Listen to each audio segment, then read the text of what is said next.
administrar anestesia incluso fuera de quirófano o en un lugar que no sea habitual al trabajo. Independientemente de dónde sea administrada la anestesia, se debe aplicar los mismos criterios estándar de seguridad. Es decir, aquí en la China, todos estos criterios que vamos a ver de monitorización deben ser aplicados siempre, ¿sí? Y sobre todo ahora aunado al equipamiento que vamos a tener con monitores mucho más modernos. ¿Cuál es el objetivo de la monitorización? El objetivo es observar y registrar la evolución temporal de diferentes variables, sobre todo fisiológicas, durante una intervención que requiera de una anestesia general, regional o de cuidados anestésicos. Permítame 2 segundos.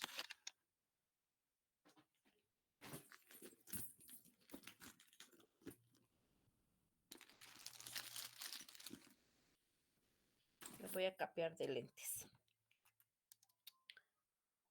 Bien, entonces, cuando nosotros vamos a hablar de las variables fisiológicas, nos vamos a referir a los signos vitales y a las variables definidas en una anestesia general, como van a ser saturación, capnografía, temperatura, frecuencia respiratoria, etcétera, que vamos a ver adelante.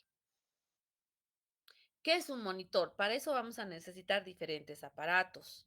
A estos se van a llamar monitores. Entonces, el monitor es un aparato que va a registrar imágenes que en anestesiología se va a referir a registros de estándares básicos, lo que acaba de decirles, que van a medir y van a vigilar la oxigenación, la ventilación, la función cardiovascular, la temperatura, el nivel de relajación neuromuscular y el estado de conciencia del niño, de la persona. Entonces vamos a ver diferentes partes del cuerpo o diferentes estructuras a las cuales hay que vigilar. Ese es el monitoreo. Entonces vamos a hablar de lo que es la oxigenación. Para poder monitorizar la oxigenación, vamos a tener estetoscopios precordiales o esofágicos, vamos a tener oximetría de pulso, capnografía y análisis de gases anestésicos. ¿Qué son los estetoscopios precordiales o esofágicos? El estetoscopio precordial es el estetoscopio común que ustedes conocen, ¿sí? El de la imagen del lado izquierdo, que va a constar de una campanilla y unos auriculares para poder escuchar. Esto nos va a servir tanto para vigilar la frecuencia cardíaca o la respiración de una persona, la entrada y la salida del aire. Y los que tienen a la derecha son los estetoscopios esofágicos. ¿Qué son? Son unas cánulas, como ustedes ven, como si fueran unas mangueritas. Y en la parte terminal tienen una parte más delgada, esa parte azul, que esa es la que va a entrar dentro del esófago. Entonces, esta sonda vamos a colocarla como si fuera una sonda nasogástrica, más bien orogástrica, y vamos a meterla hasta el esófago. Y la parte terminal blanca la vamos a conectar a un estetoscopio normal. ¿Esto para qué nos sirve? Para poder escuchar tanto frecuencia cardíaca como oxigenación, como respiración. En la actualidad no se usa ya mucho, sin embargo, nosotros utilizábamos mucho esto, sobre todo en niños o cuando no teníamos monitores específicos. Cuando yo recién llegué a Bolivia hace más de 20 años, yo ya tengo 21 años de anestesiólogo. Cuando yo recién llegué, no todos los hospitales tenían máquinas de anestesia y monitores. Entonces, yo me traje estos estetoscopios de la mano derecha, de la parte derecha de la pantalla, y simplemente colocaba al paciente por la boca, llegaba hasta el esófago y conectaba a cualquier auricular de un estetoscopio. Eso me podía servir para que yo vea cuánto de frecuencia cardíaca tenía y cómo estaba la oxigenación cuando el paciente respiraba, inhalaba o exhalaba porque podía escuchar al mismo tiempo. Entonces es un aparato fácil de utilizar, fácil de conseguir y si no tengo esto, agarro una sonda normal y le pongo en la punta terminal un guante, un dedo de guante, lo amarro y lo coloco. Porque igual, no se olviden que cuando nosotros vamos a colocar una sonda, podemos escuchar y por detrás tenemos el corazón. Y también tenemos el pulmón. Entonces, por continuidad, yo voy a poder escuchar tanto el latido cardíaco como la respiración. En la actualidad ya no se usa, muy poco se utiliza, sobre todo en lugares donde no tenemos un monitoreo básico. Oximetría de pulso. La oximetría de pulso es otro parámetro importante de monitorización, sobre todo de la oxigenación. ¿Qué va a hacer esta oximetría de pulso? Va a medir la saturación de oxígeno en sangre arterial. Se va a colocar en los dedos de las manos, dedos de los pies, el lóbulo de la oreja o bien la nariz. Los lugares más comunes son dedos de las manos y dedos de los pies. El lóbulo de la oreja y la nariz normalmente lo utilizamos para niños. O cuando no tenemos un dedal muy chiquito en un niño, entonces no me sirve, voy a utilizar la oreja o la nariz. ¿Qué hace esta oximetría? Va a contener un detector de luz, utiliza un espectrofotometría para poder medir la absorción de la luz por la hemoglobina. Lo vamos a poner con la luz absorbente, vamos a ver ahorita un dibujo, sobre la uña, sobre el lechunguear.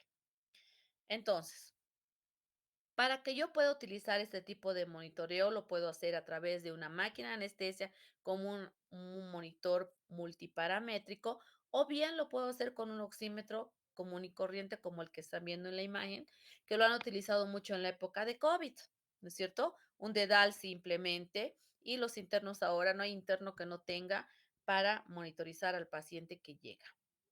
Para eso yo necesito saber valores.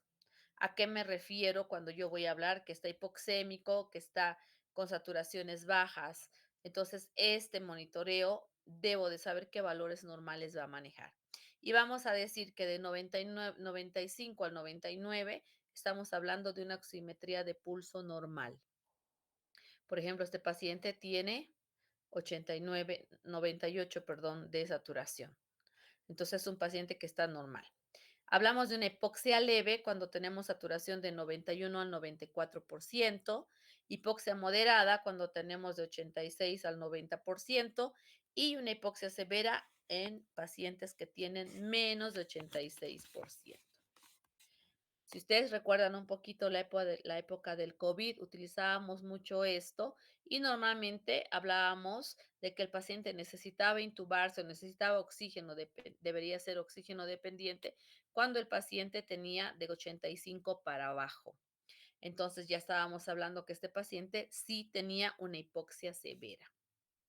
Entonces, es importante que nosotros tengamos en cuenta estos valores para poder visualizar y caracterizar al paciente de acuerdo a cualquier patología que pudiera tener. Estos valores pueden estar alterados y es importante que nosotros sepamos qué efectos o en qué circunstancias va a producirse esto.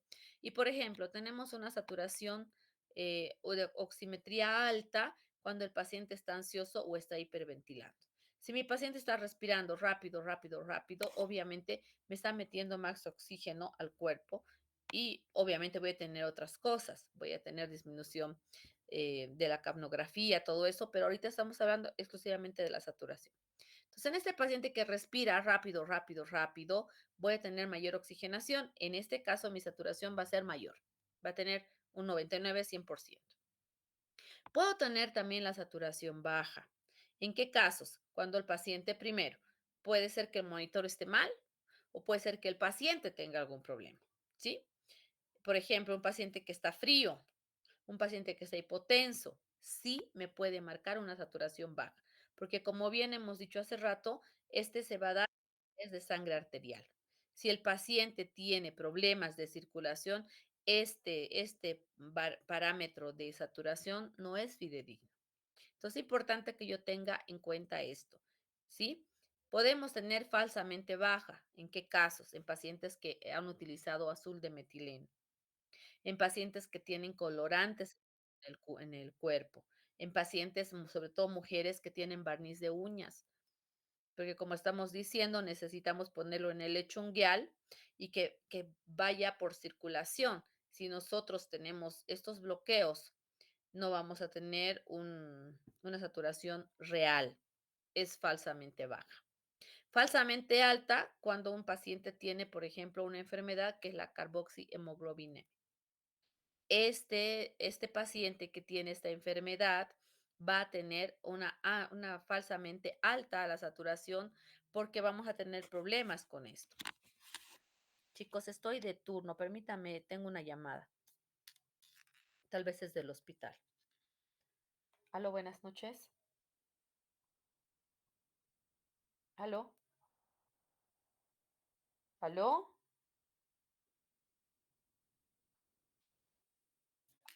Bueno, no contestan. Mil disculpas. Bueno, puede ser también errática o poco fiable en el caso del bisturí. ¿Por qué en el bisturí? Porque hay una interferencia. Cuando utilizamos bisturí vamos a utilizar corriente.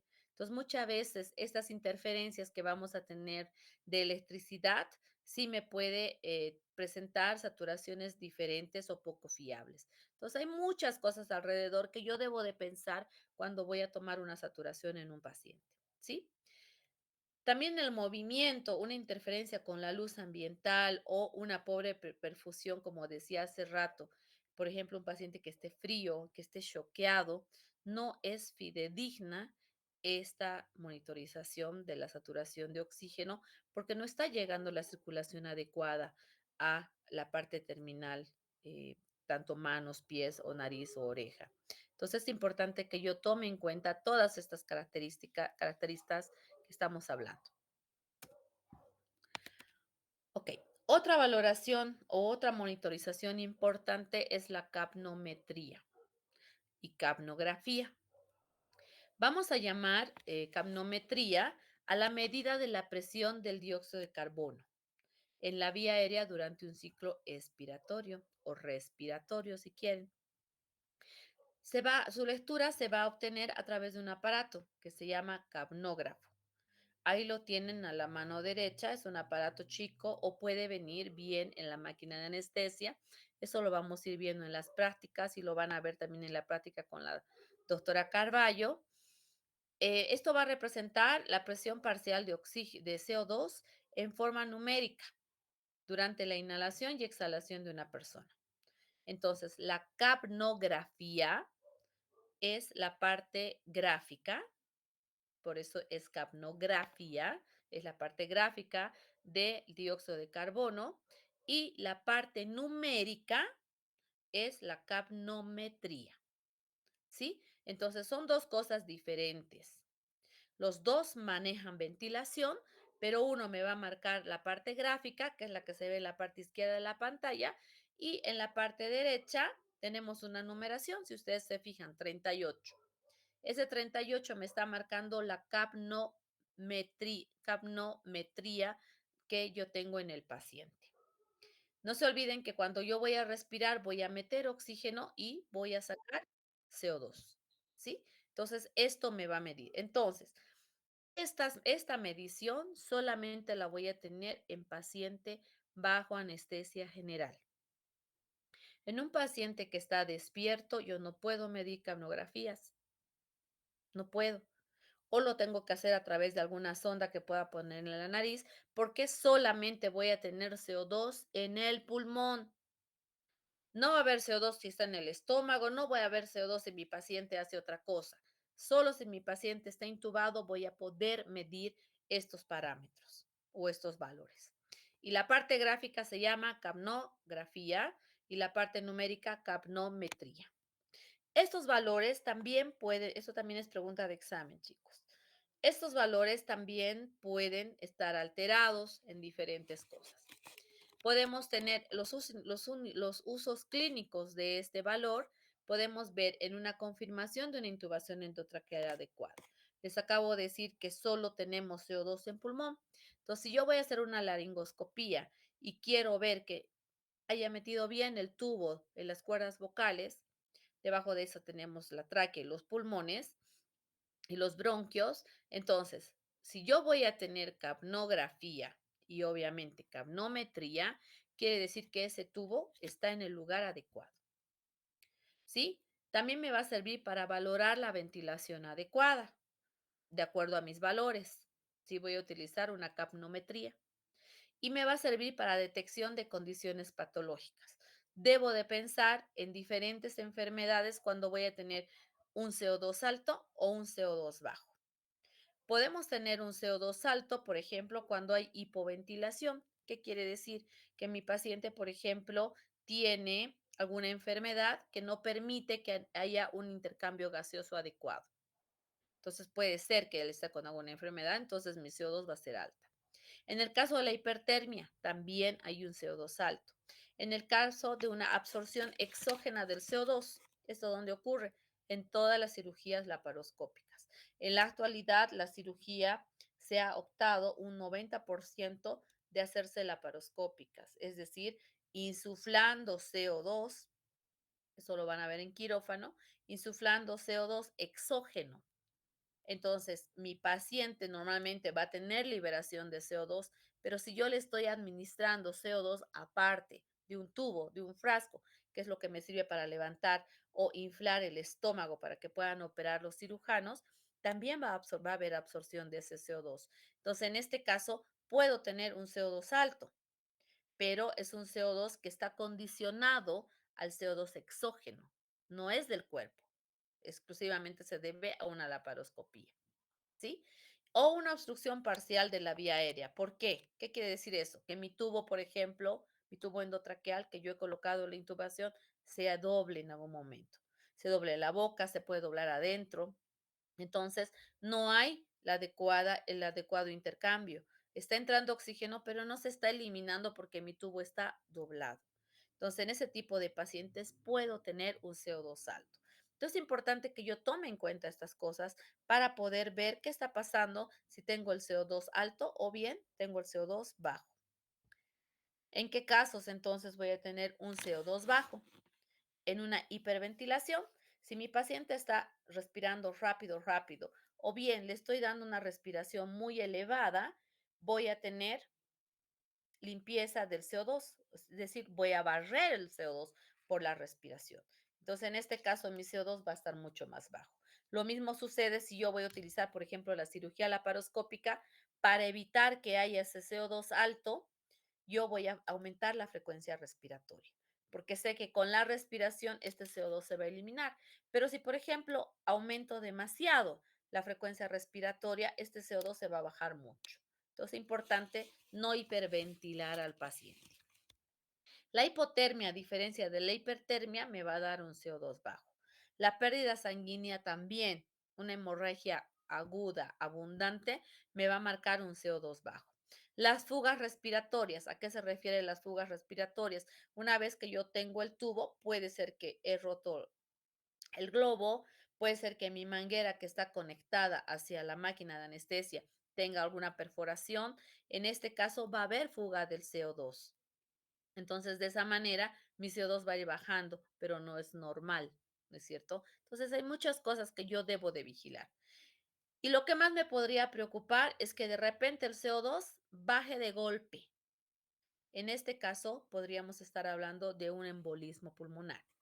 ¿En qué casos me puede ocasionar esto? Cuando yo estoy, por ejemplo, en una cirugía de trauma, ¿sí? En una cirugía de varices, una cirugía, por ejemplo, una prótesis de cadera, prótesis de rodilla, un clavo endomedular de tobillo, de húmero, donde golpean, golpean y están moviendo, fácilmente puede entrarse una bolita de grasa en la sangre y llegar al pulmón. Entonces, si ya mi paciente está dormido, fácilmente mi CO2 es una bajada súbita. En ese caso, pues tengo que buscar las causas, ¿no es cierto? Entonces, pero si yo no sé cuáles podrían ser las causas, no las voy a detectar. Entonces, es importante que yo sepa cuándo el CO2 puede estar alto, cuándo el CO2 puede estar bajo. Pregunta de examen también, chicos. Otra cosa, otra razón por la cual mi CO2 puede ser de bajos, puede estar bajo súbitamente, es cuando no tengo, tengo ausencia o se hace completamente bajo, digo plano, y este va a ser en una intubación esofágica, No se olviden que el esófago y la tráquea están muy juntos, uno está por delante y uno por atrás. Si yo cuando voy a hacer la laringoscopía no he visto las cuerdas vocales y me voy para abajo, que es el otro orificio donde va a entrar, me estoy yendo al esófago. Si yo voy a hacer una ventilación, voy a darle respiración a ese paciente a través de una máquina de anestesia, jamás voy a tener una curva de capnografía que les decía hace rato. No voy a tener. ¿Por qué? Porque en el esófago no hay CO2. Entonces, en este tipo de paciente que yo lo haya intubado en el esófago, que puede suceder con pacientes de intubación difícil, o bien cuando estamos empezando a intubar, cuando uno hace residencia, intubo un montón al esófago. Entonces, mi CO2 va a estar completamente ausente, bajo. También va a estar ausente cuando haya una desconexión o un mal funcionamiento del ventilador. Si mi paciente se ha desconectado, es un paciente de una cirugía de cabeza, por ejemplo, donde está toda tapada la cara y yo no me he dado cuenta y está desconectado y no estoy mirando mi monitor y de repente veo y está plano, tengo que revisar que no esté desconectado o que no esté funcionando el ventilador. Y en una obstrucción total del tubo, esto sobre todo con sangre o con secreciones como moco, puede suceder también que mi CO2 esté completamente plano. Entonces, estas también son causas importantes que yo debo de vigilar cuando voy a hacer esta monitorización de la ventilación a través de la capnografía y la capnometría. ¿Hasta aquí se entiende, chicos? Sí, doctora. Ok, seguimos. Otra valoración o monitorización es de la ventilación, es la frecuencia respiratoria. La frecuencia respiratoria normalmente la vamos a tomar en una anestesia regional. Ay,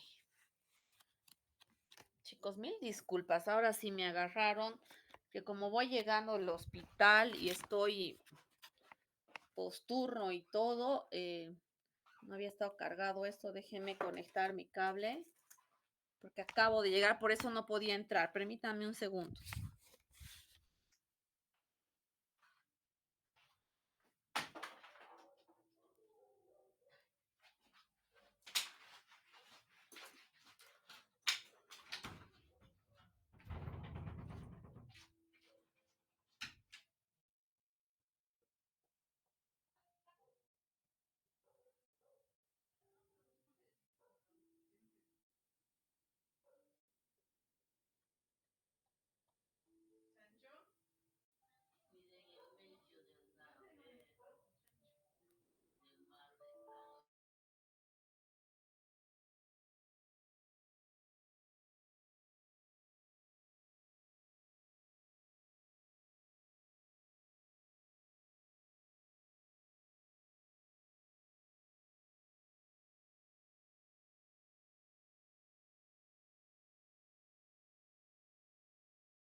Hola.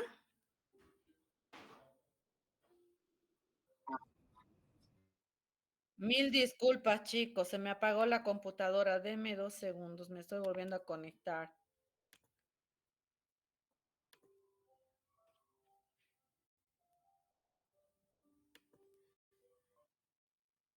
Ya. ¿Sí se ve? Sí, doctora. Perfecto. Mil disculpas nuevamente. Bueno, estábamos aquí. Entonces, la frecuencia respiratoria, les estaba diciendo, la vamos a manejar de dos maneras. Si estamos en una anestesia regional, no hay mucho problema porque mi paciente está despierto y voy a ver cómo respira. Entonces, vamos a ver la frecuencia respiratoria de acuerdo a si está sedado el paciente o está completamente despierto. Si es una anestesia general, yo voy a manejar la frecuencia respiratoria de acuerdo a la edad.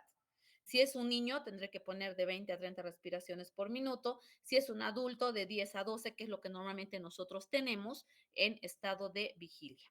¿Sí? ¿Cómo lo voy a hacer? A través de una visualización directa o un conteo mecánico por medio de un ventilador. Visualización directa si el paciente está despierto y un conteo mecánico cuando voy a utilizar una máquina de anestesia o un ventilador, obviamente. La presión arterial. Ahora bien, nos vamos a dirigir a lo que es la monitorización cardiovascular. ¿A qué se refiere esta monitorización? A la presión arterial, a la frecuencia cardíaca. La presión arterial la podemos medir de dos maneras. Podemos tener la presión arterial no invasiva y la presión arterial invasiva. La presión arterial no invasiva es la que más se utiliza y la vamos a hacer a través de dos métodos. Podemos utilizar el tensiómetro o básico manual, que es el que tienen en la mano izquierda, en la parte izquierda de la pantalla, y el que es automático, que es el que tienen en la parte derecha a través de un monitor. Cuando vamos a utilizar la presión arterial, perdón, cuando vamos a utilizar la presión arterial no invasiva, la vamos a hacer a través de un esfingomanómetro. ¿Qué significa eso? Un brazalete en el brazo y una tabla de mercurio que nos va a servir para poder ver tanto presión sistólica como presión diastólica a través de los famosos ruidos de Korokov, que es lo que ustedes deben estar viendo en semiología. ¿Sí? El primer ruido me va a dar la presión eh, sistólica y el último ruido, la presión diastólica. Entonces, podré marcar una presión adecuada de acuerdo a la edad y de acuerdo a la patología del paciente también. En un paciente, por ejemplo, que voy a tener, que tiene alteraciones, es un hipertenso, por ejemplo, los ruidos son mucho más fuertes y obviamente mis presiones van a ser mayores. Entonces, normalmente insuflo esta bombita que ustedes ven ahí hasta 180 y de ahí voy bajando de a poquito y el primer ruido que escucho es mi presión sistólica. El último ruido que escucho es mi presión diastólica, ¿sí? Y cuando lo voy a utilizar a través de un monitor, lo voy a hacer ya con parámetros. Aquí donde dice 123,42 es una presión aceptable dentro de una cirugía con una presión media de 63. El monitor me puede permitir que yo ponga cada 2 minutos, cada 1 minuto, cada dos, cada tres, cada cuatro, cada cinco, cada 10, cada 20, cada cuanto quiera. El monitor me permite tomar la presión de forma automática cada rato que yo quiera. Normalmente en anestesia, chicos, lo hacemos cada 5 minutos, cuando es de forma no invasiva. Aquí yo no estoy pinchando al paciente, no estoy haciendo absolutamente nada. Es un mango que yo pongo en el brazo y la máquina le va a ir dando cada cierto tiempo. También tenemos la forma de medir la presión arterial, pero de forma invasiva. ¿Cómo lo vamos a hacer? A través de una arteria. Aquí vamos a canalizar la arteria, puede ser radial, femoral, y sobre todo lo vamos a hacer en procedimientos o cirugías grandes, es decir, en cirugías que necesitamos tener el control de la presión arterial media continua. ¿Sí? Cirugías de aneurismas, cirugías cardíacas, cirugías neurológicas, donde voy a tener diferente pérdida de sangre, donde necesito tener una presión arterial normal todo el tiempo y evitar que haya bajones o subidas. En este caso, yo debo de tener un monitoreo completo de la presión arterial. Y en este caso sí lo voy a hacer de forma invasiva. ¿Cómo lo voy a hacer? Voy, como bien dice ahí, vamos a buscar arterias, ¿sí? Puede ser la radial, es la que más se utiliza, y la femoral. También podemos utilizar la pedia. Y canalizamos esa arteria y la dejamos a través de unos transductores y la máquina de anestesia me da de forma continua. Creo que aquí tengo. No, no hay. Marca de la misma manera como ven en el 123.42, me va a marcar de forma continua, pero me va a marcar normalmente presión, presión intermedia, presión media. Bien, entonces otro monitoreo importante de cardiovascular va a ser el trazo electrocardiográfico o bien la medición de la frecuencia cardíaca. Esto lo vamos a hacer a través de electrodos. En la parte izquierda de su pantalla tienen los cables y unos como ganchitos que van a ser los que se van a colocar en los electrodos. ¿Esto para qué me va a servir? Para que yo pueda marcar y verificar qué frecuencia cardíaca va a tener mi paciente.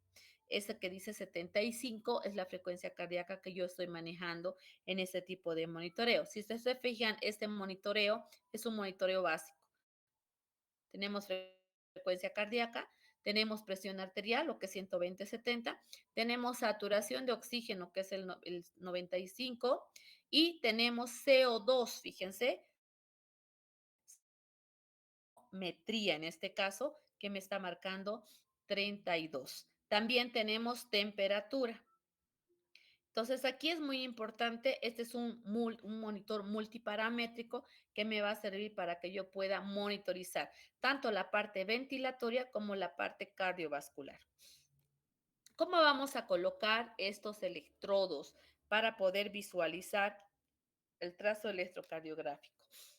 Lo podemos hacer a través de 3 o 5 electrodos. Si voy a usar 3 electrodos, voy a utilizar brazo derecho, brazo izquierdo y región precordial. Normalmente vienen de colores y es rojo, amarillo y verde, o blanco, negro y rojo, dependiendo del tipo de monitor que yo tenga. Pero si son solo 3, vamos a utilizar brazo derecho, brazo izquierdo y precordial. Si son 5 electrodos, como se ve en la otra imagen, vamos a utilizar brazo derecho, brazo izquierdo, pierna derecha, pierna izquierda y precordial. Pero las piernas, el que va en las piernas, no vamos a poner hasta las piernas. Podemos en los brazos o en la parte del tórax un poco por debajo, dependiendo qué tipo de cirugía sea, pero acomodamos los 5 electrodos en el tórax. Si es una cirugía, por ejemplo, de tórax abierto, podremos utilizar los que son piernas en los brazos, sino en la parte lateral del tórax. Entonces, depende de que yo use un trazo electrocardiográfico de 3 electrodos o de 5 electrodos. Cualquiera de estos, no importa cuál, me van a marcar normalmente derivación de 2. ¿Para qué me sirve esa derivación? Para que yo pueda verificar si el paciente tiene arritmias, que es lo que más me interesa para ver si hay arritmias y que yo pueda tratar en el transoperatorio, y sobre todo si hay enfermedades electrolíticas, cuando tengo alteraciones de potasio, ¿sí? Que es lo más frecuente, o de magnesio, donde voy a tener alteraciones del complejo QRS y del intervalo T, ¿sí? Entonces es muy importante el segmento T. Es muy importante que yo tome en cuenta este trazo electrocardiográfico cuando voy a dar una anestesia, tanto sea regional como general. Otra monitorización importante que no la hacemos de diario, ustedes la van a ver muy poco y a veces ni la ven porque depende al hospital.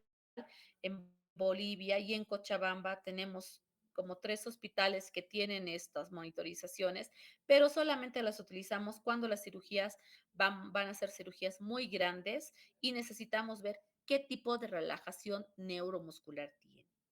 En la siguiente clase, cuando veamos anestesia general, van a entender un poquito a qué me refiero con la relajación neuromuscular.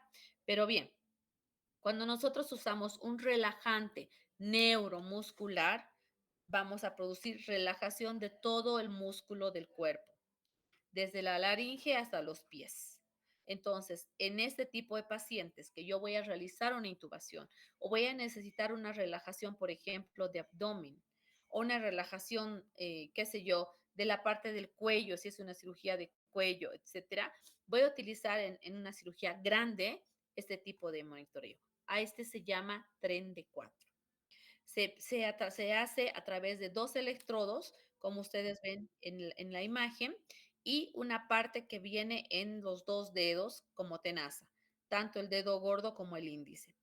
Estos electrodos me van a permitir que se dé una corriente como electricidad y cuando el paciente tiene bloqueo neuromuscular, es decir, tiene relajación neuromuscular, los dedos de las manos no se mueven.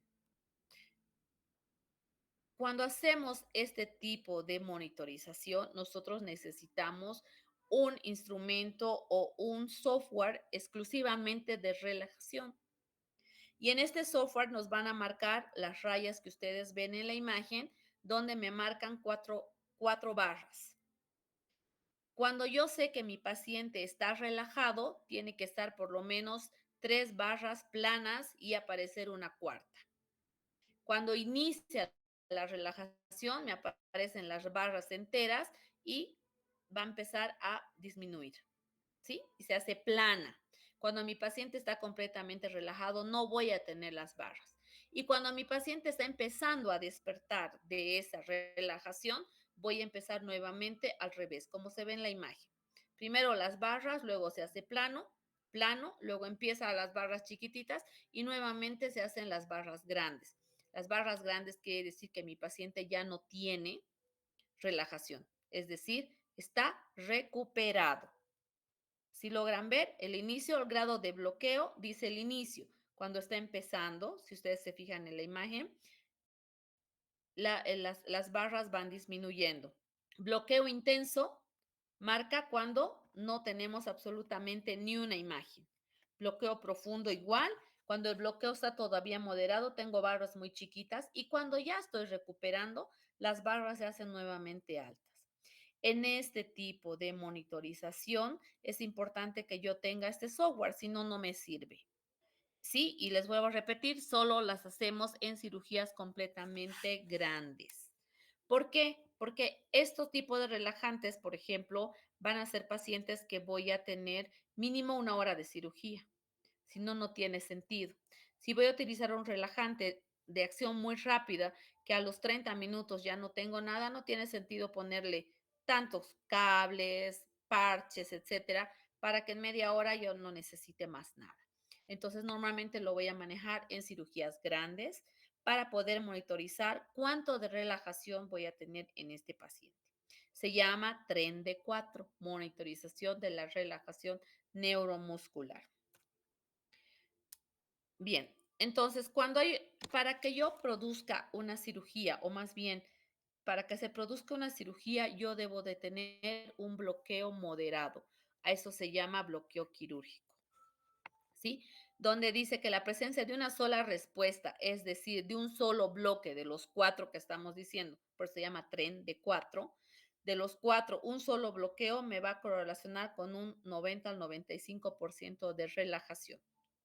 Y cuando hay una cuarta respuesta, quiere decir que mi bloqueo está hasta el 85%. La presencia de una o dos respuestas me dice que ya puedo empezar mi cirugía. Para eso me sirve. ¿Sí? Para ver, ahí está relajado, ya está dormido, comience. Y si yo tengo una cirugía abdominal, con más razón.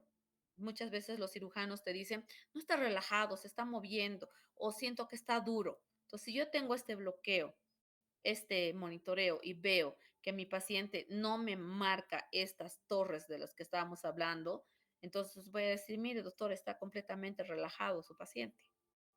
¿No es cierto? Entonces, me sirve mucho para que yo pueda tener un acto quirúrgico adecuado.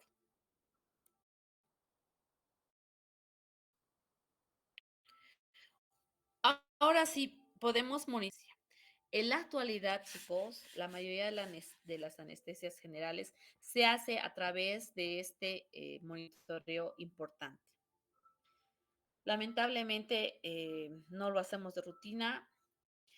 En Bolivia y en Cochabamba hay muy pocas máquinas con estas. ¿Por qué? Porque son de mayor costo. Es una máquina especial que va a tener estos electrodos, como bien que ven ustedes, que se ponen en las sienes y en la parte en la parte frontal, y me va a marcar la actividad eléctrica que tiene el corazón, digo, que tiene el cerebro. A esto se llama índice biespectral y me va a marcar diferentes cosas. Me va a poder decir si mi paciente está despierto, si está sedado, si está con una anestesia general, si tiene una hipnosis profunda o simplemente está con todos los reflejos suprimidos, es decir, en un silencio cortical. Este se va a marcar del 0 al 100. Son numeraciones que ya me vienen igual con la máquina y me puede marcar, por ejemplo, 0 cuando mi paciente está con silencio cortical, no responde a nada, igual 20. Mi paciente está completamente dormido, bien profundo, marca 40. Cuando mi paciente está en una anestesia general tolerable, donde está dormido, pero todavía hay una conciencia en el fondo, porque es de la anestesia general, no hay respuesta a estímulos, pero mi paciente mantiene su cerebro activo, me va a marcar un 60%.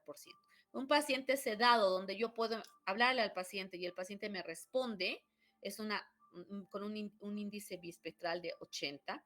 Y cuando mi paciente está despierto, como ahorita estamos nosotros hablando y qué sé yo, con memoria conservada, el índice bispectral me marca 100, es decir, normal, paciente sano.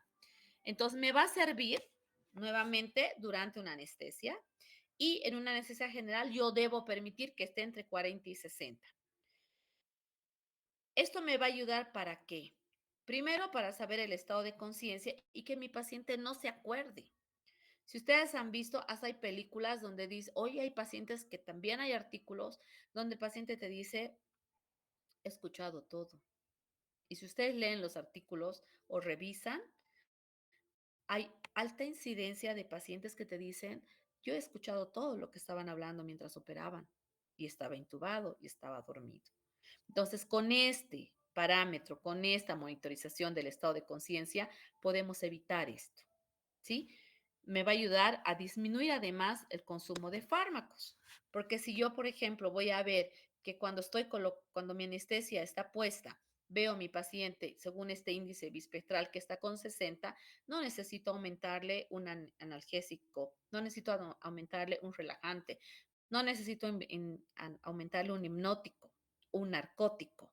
Eso vamos a ver en la siguiente clase.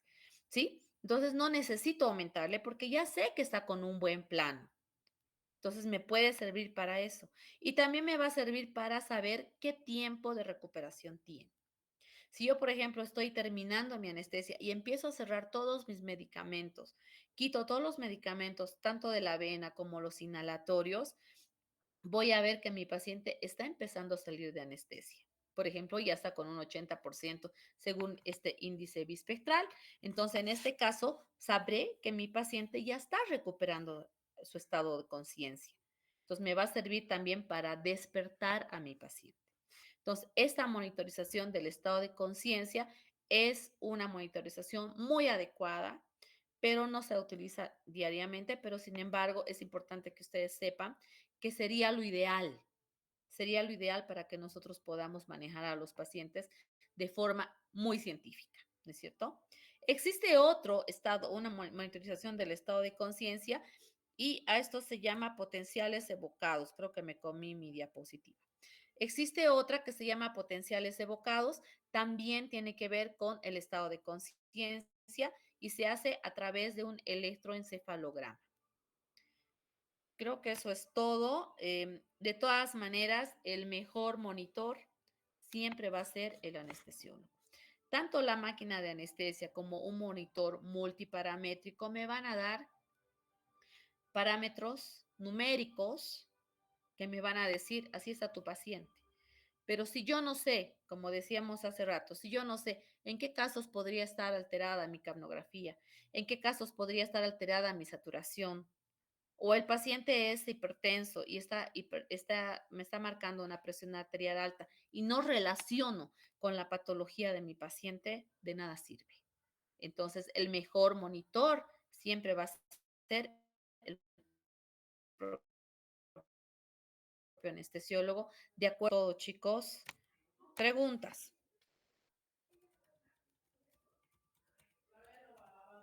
Preguntas.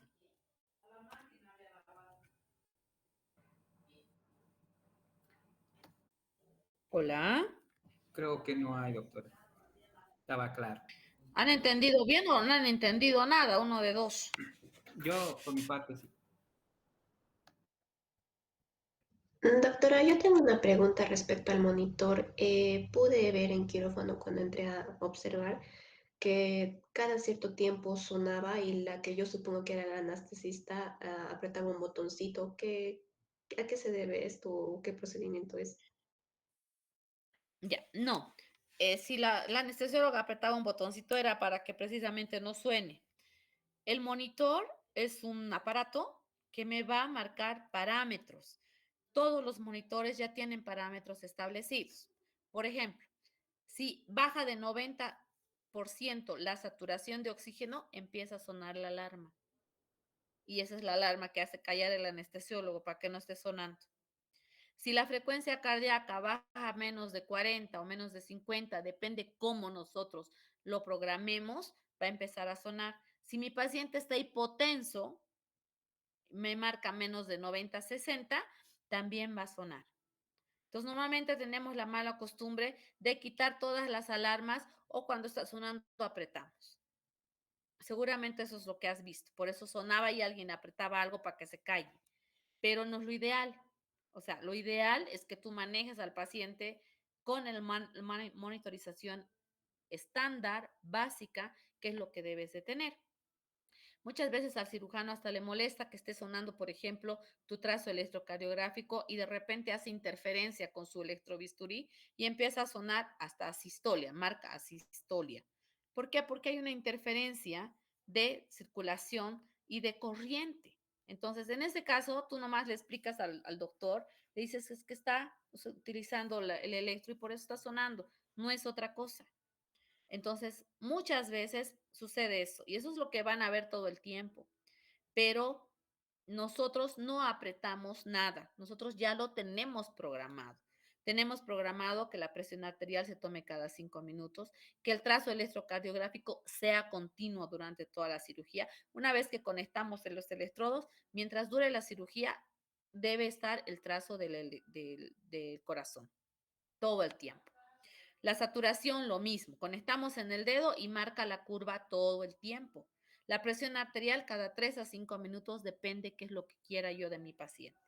La temperatura, lo mismo. Agarro y puedo poner el termómetro, que son cables muy delgaditos, o bien en la nariz o bien en la oreja, y también es continuo. ¿Sí? Entonces, normalmente sucede eso.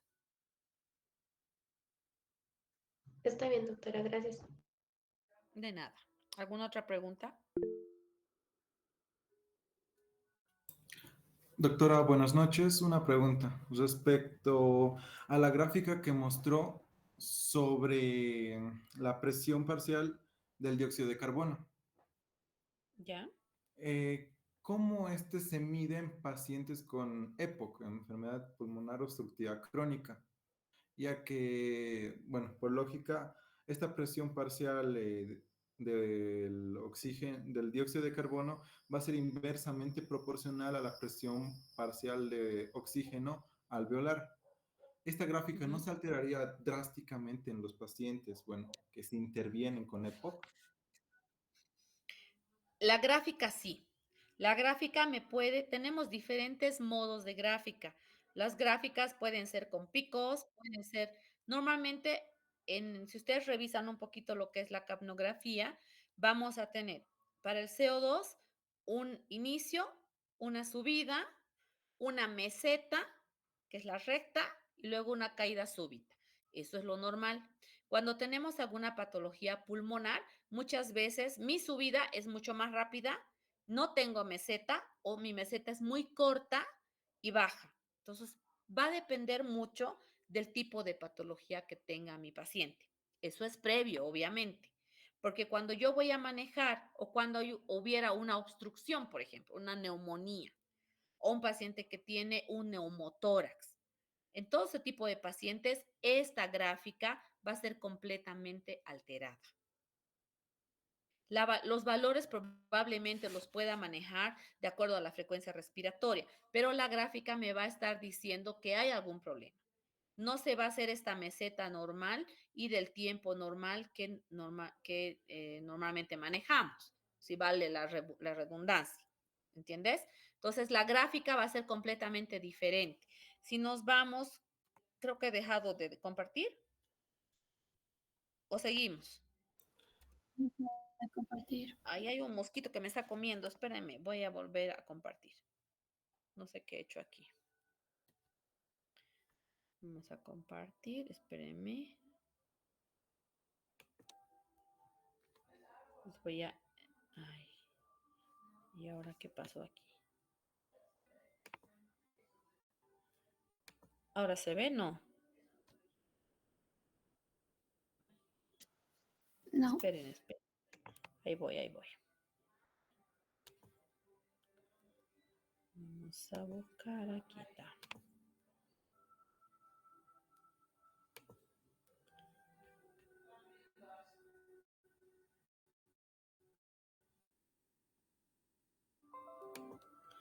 Bien. Ahora sí, ¿verdad? ¿Ahora sí se ve? Sí. Ya. Entonces, fíjense. En esta imagen... Ay, ¿ahora qué le pasó? Ya. En esta imagen de la izquierda, a esto me estoy refiriendo. ¿Cuál es tu nombre? John, doctora. John. Si tú te fijas, cuando vamos a hablar de la presión de CO2 o de oxígeno, cuando entra en el paciente, estamos hablando de lo que está entrando como oxigenación y cuando sale como dióxido de carbono, ¿verdad? Eso se entiende perfecto. Entonces, esta imagen que vamos a ver en la parte izquierda de la pantalla es a lo que me refería. Normalmente yo tengo un tiempo en segundos de la inspiración, sube mi paciente, sube el aire, hace una meseta, que es este cuadrado, y luego baja en la inspiración. Inicia nuevamente la expiración y me vuelve a hacer la misma imagen. Cuando yo tengo un proceso obstructivo en un paciente focoso, ¿sí? Voy a tener alteradas tanto inspiración como expiración, dependiendo en qué fase de EPOC esté mi paciente, puedo tener más alteración en la expiración. Entonces, ¿qué quiere decir? Que esta imagen que se ve aquí perfecta va a estar variada. ¿Esa es tu pregunta? Sí, doctora, ahora está un poco más claro. La alteración se da más que todo en la expiración. Exactamente. En el paciente focoso, sí. En el paciente focoso, sí. Pero vuelvo a repetir, no te olvides que el EPOC también tiene diferentes fases. Hay EPOC leve, hay EPOC moderado, hay EPOC grave.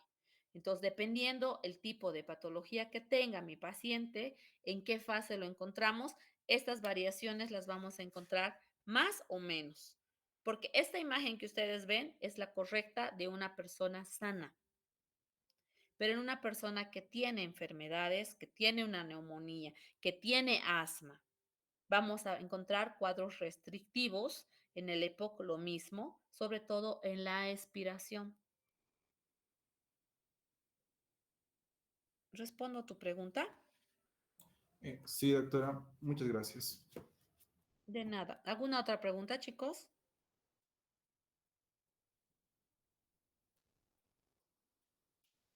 ¿No? ¿No hay preguntas? Bueno, las preguntas las haremos nosotros en el examen. Bien.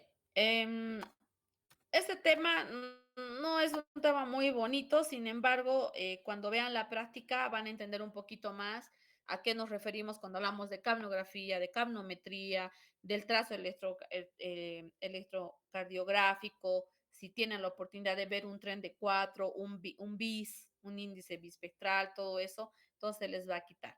Tratemos de que en las prácticas sí lo podamos ver.